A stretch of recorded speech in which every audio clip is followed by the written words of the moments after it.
Okay guys, welcome back na naman sa aking YouTube channel. Naglabas ng roadmap itong si Nycross, which is dinilit nila yung Epic Dungeon. Kaninang umaga nandito itong Teneris. So siguro nagkamali ng encode or input na instead na ito yung Epic Dungeon, dapat ito yung Harpinon Sanctuary. Hinintay na natin to sobrang tagal. Kasi dito kailangan mo na power score is 265, tapos yung nirelease nila kanina is 320.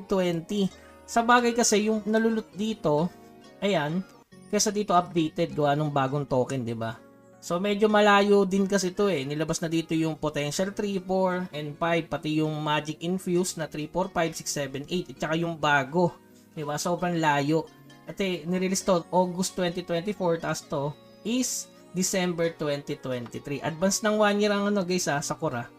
Okay? So ayan, nilabas nila yung patch note na to. Yan. Kailangan yung mag-level 10 yung guild since second quarter.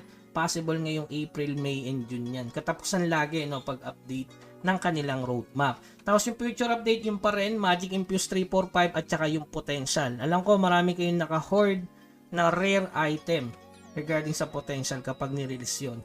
At saka yung Magic Infuse 3, 4, 5. Tapos Mount Summon event para sa bootcamp at sana merong Clemens coupon kasi 400 days sa darating na Martes. Okay? So yun lamang guys, keep grinding. Huwag kalimutan mag-subscribe sa ating channel. Hanggang sa muli, paalam.